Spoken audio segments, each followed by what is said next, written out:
Okay, class 9th. Let's start with exercise 7.1.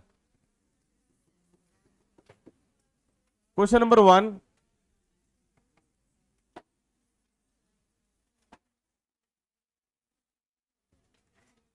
कह रहा है ए बी बेस पे a B c a B d दो ट्रायंगल है एंड अभी जो चीजें गिवन है वही मानेंगे हम, ठीक है।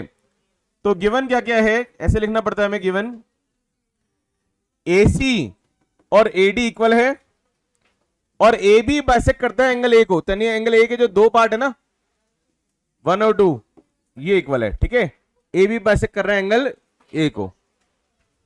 कह रहा है शो दैट, बिकॉज आपको टू प्रूफ क्या करना है,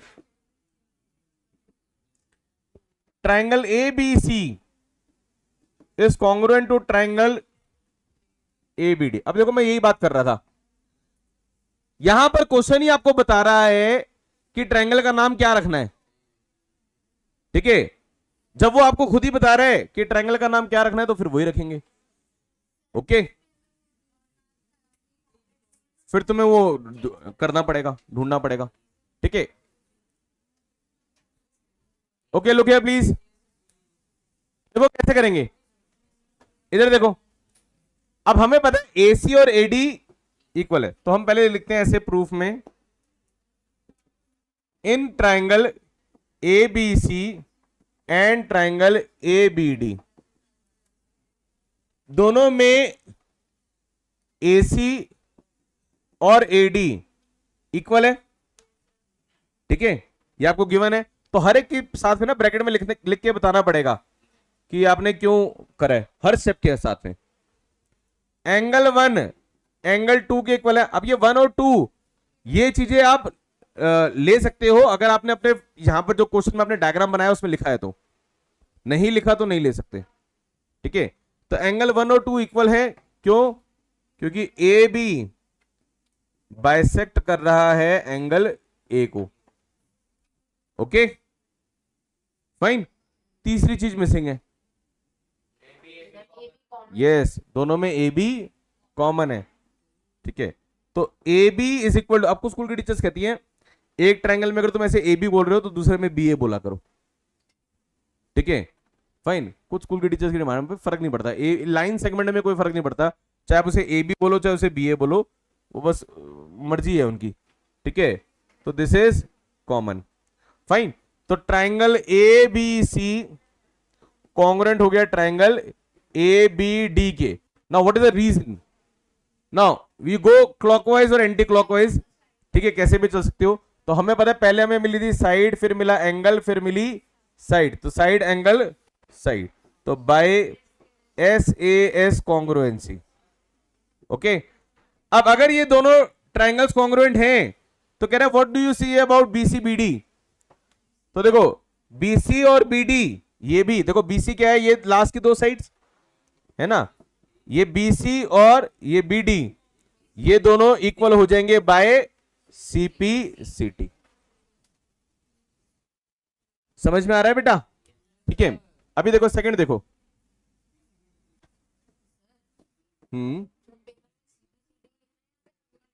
देखो स्कूल की टीचर अगर आपको क्लास में CP-CT बोल रही है, CP-CT लिखने को कह रही है तो आप लिख सकते हो। अगर स्कूल में टीचर भी पूरा लिखवा रही है corresponding parts of congruent triangle, तो आप पूरा लिखोगे, ठीक है। अगला देखो प्लीज, लुक हियर। वो कह रहा है ABCD एक क्वाड्रिलेटरल है, एक सेकेंड चलिए लुक हियर जी। देखो क्वेश्चन में क्या गिवन है आपको, आपको गिवन है कि AD और BC ये दोनों इक्वल हैं, एंगल DAB और एंगल CBA ये भी इक्वल है। देखो AD और BC तो ये मिल गया, एंगल DAB ये वाला एंगल और एंगल CBA ये इक्वल है। चलो देखो प्रूफ क्या करना है। पहला पार्ट वो कह रहा है, इसमें 3 पार्ट कह रहा है, वो कह रहा है ट्राइंगल ABD को कॉन्ग्रुएंट कर दो ट्राइंगल BAC के। अब देखो ए बी डी दिख रहा है ट्रायंगल,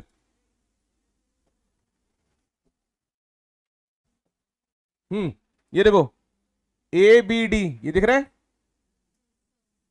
है ना। और एक ट्रायंगल कह रहा है बी ए सी, ये बी ए सी ये वाला, ठीक है फाइन।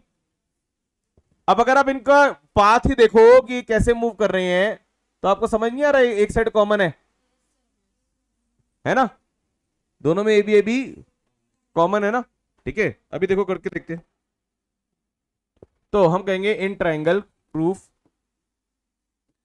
इन ट्रायंगल, पहले तो ट्रायंगल का नाम लिखना पड़ता है, A B D and triangle B A C.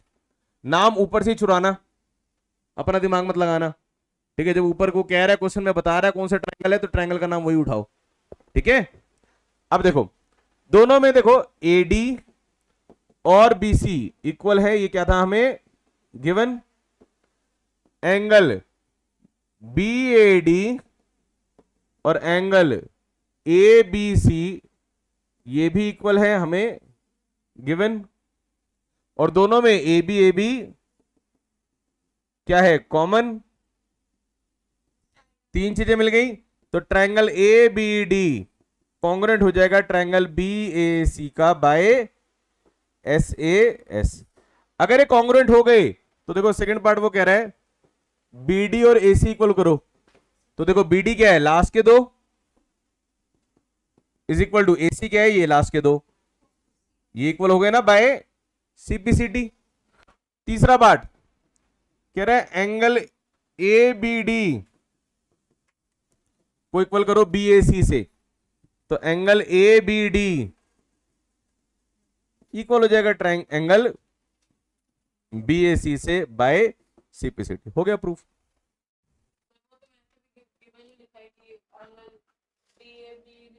D a b अलग एंगल है बेटा, ए बी डी ये वाला एंगल है बेटा, ये छोटे वाला,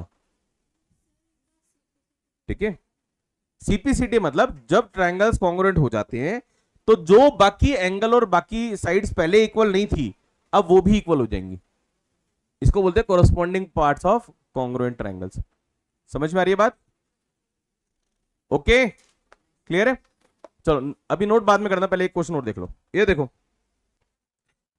जैसे देखो थर्ड क्वेश्चन,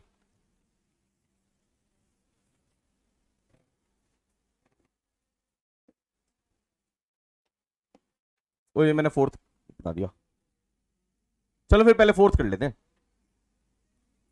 देखो इधर ध्यान से कह रहे एल एम पी क्यू ये है A B c d.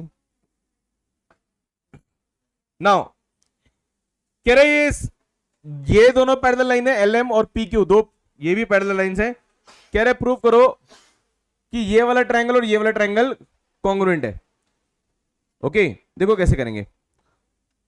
Now अगर एल और एम पैरेलल है और पी और क्यू पैरेलल है तो इसका मतलब तो ये भी हो गया, आप चाहो तो वैसे ऑल्टरनेट एंगल से भी कर सकते हो बट उससे नहीं होगा। इधर देखो कैसे करेंगे, हाँ तो हम ये कह सकते हैं ए बी और सी डी पैरेलल है और ए डी और बी सी ये भी पैरेलल है, तो a B c d is a parallelogram, ये पैरेललोग्राम बन गया।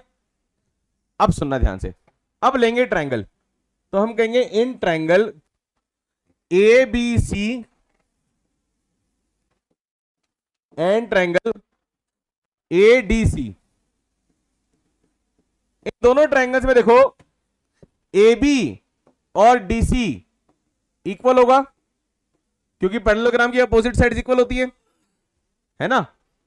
बी सी और ए डी इक्वल होगा और ए सी और ए सी कॉमन होगा, तीन चीजें मिल गई।